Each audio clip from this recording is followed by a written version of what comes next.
What's the one narrative women in male dominated industries have heard more times than they can count? Be more assertive, be more confident, speak up more, take up more space. You're capable, but you're not presenting yourself with enough authority for people to fully believe you. I have heard this directed at women in male dominated fields so many times. Now it has become its own kind of background noise. And I want to challenge it. Welcome to 1-800 Gold Digger, a space for honest conversations where I share the ugly truth that lives underneath all the glamour and celebration of success and growth. I'm your host, Mika Liu. Let's dive into today's episode. I have to be honest with you, I almost didn't feel qualified to talk about confidence. Not because I didn't have anything to say, but because I kept asking myself, who am I to talk about confidence? I have sat with this topic for days, questioned it, re-recorded it, started over and over again, and I'm still not completely sure I have it right. But I made a promise to you, to all of the listeners. I will publish an episode every Monday, no matter what. And somewhere in the act of keeping that promise, of showing up for this episode, even when I didn't feel ready, I remembered what this episode is actually about. This is what self-trust looks like. Not certainty, not expertise, just showing up anyway. So let's talk about confidence from someone who's still building it in real time right alongside you. Before we go further, I want to name something that most people in this conversation leave out. I understand where confidence genuinely comes from. I have researched it, lived it, and I will share everything I know about it today. But I also want to be transparent about something that exists alongside that knowledge. I maintain my appearance, not because I believe it is the foundation of confidence, but because I understand how the world operates. And I choose to engage with that reality with full awareness rather than pretend I exist outside of it. Now, let me return to that narrative. Be more assertive, speak up more, take up more space. The premise embedded in that feedback is worth examining. It assumes confidence is loud, that it announces itself, that it dominates the room before the conversation has even begun. I have sat across from some of the most powerful men and women I know, and the ones who commanded the most respect were rarely the loudest. They observe before they speak. They listen with intention. They identify the precise moment to move and move with authority. There's an old saying, empty vessels make the most noise. When thinking about sharing this topic that I have doubts on, it made me pause. Because I thought, hold on a second, am I the empty vessel right now? I'm speaking on this podcast about confidence while feeling genuinely uncertain about whether I'm the right person to be talking about it. Questioning my own authority on the subject, sitting with this discomfort for days. And that's what imposter syndrome feels like. And I suspect many women listening know that feeling intimately. But here's what I have come to understand. The empty vessel is not the one who feels doubt. The empty vessel is the one who performs certainty she hasn't earned, who speaks at volume to fill the space where substance should be. Doubt is not a sign of emptiness. Doubt is a sign of discernment, of caring enough about the work to question whether you are doing it justice. The woman who questions her qualifications and show up anyway, she's not empty. She's building. That's the kind of confidence I want to explore today. Not the performance of it, the architecture of it. The word confidence comes from Latin and French roots, meaning trust, full trust, complete reliance, not the appearance of certainty, not the performance of authority. Trust, which reframes the question entirely. The question is not, do I look confident? The question is, do I trust myself? And that trust is not declared. It is not inherited. It is not granted by a title or a credential or a compliment.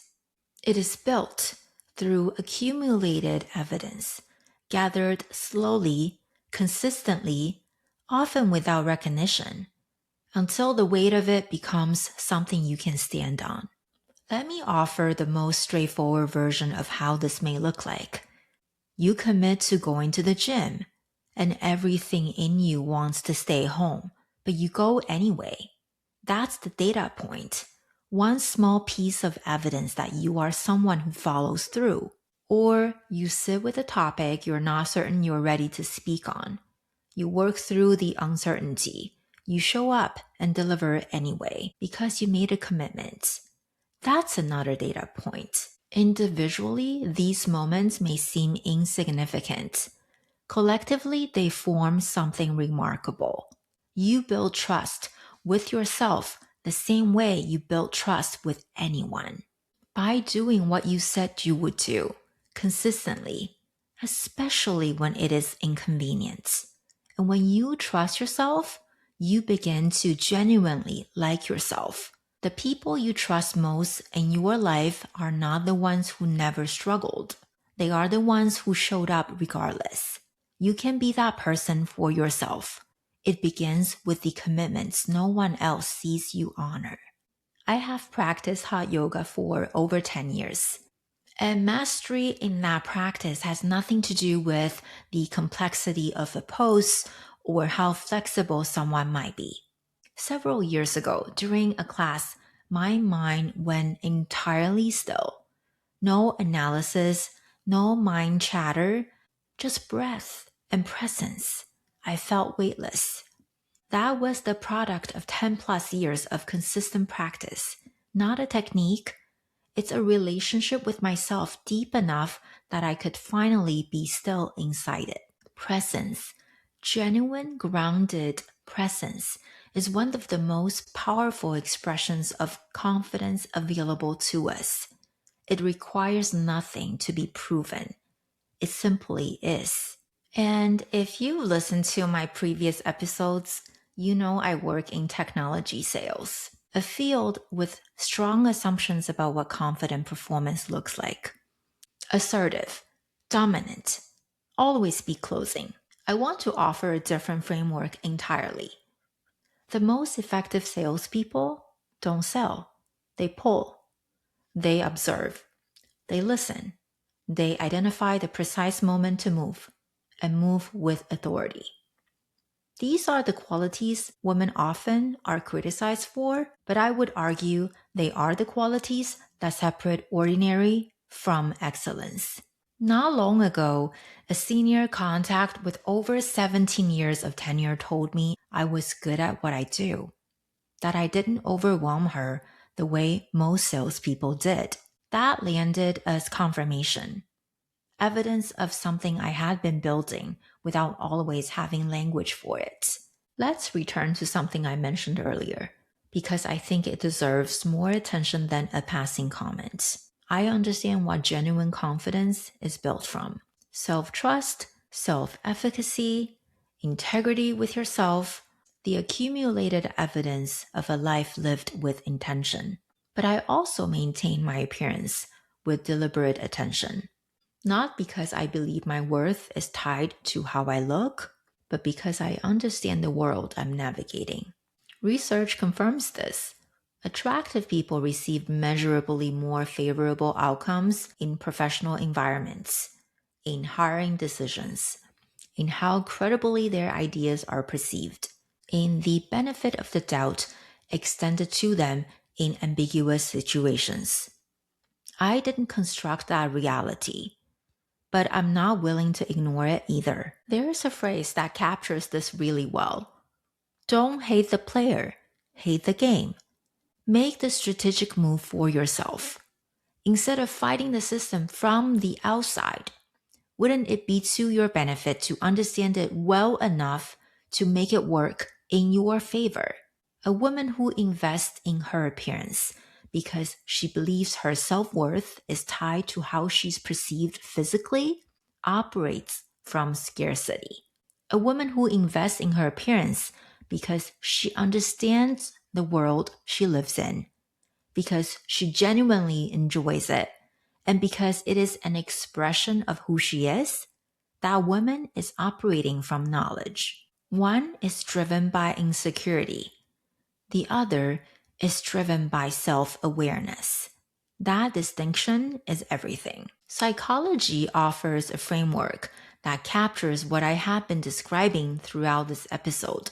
It is called self-efficacy, defined as your belief in your capacity to execute the actions required to produce specific outcomes, not your belief that you are impressive, not your need for external validation, your grounded evidence-based conviction that you can handle what is in front of you. That conviction is not developed through affirmation.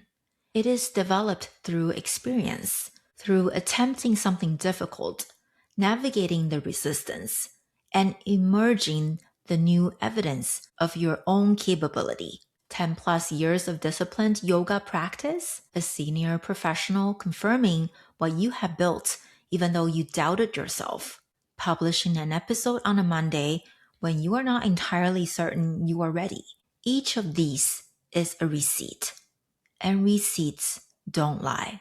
I want to leave you with a set of questions to sit with. Where do you already have evidence that you can trust yourself? What promises have you been making to yourself that you keep postponing? Where have you confused being admired with being solid? What would it feel like to like yourself the way you like the people you admire most? Because these are genuinely different things. You can be admired and still not trust yourself.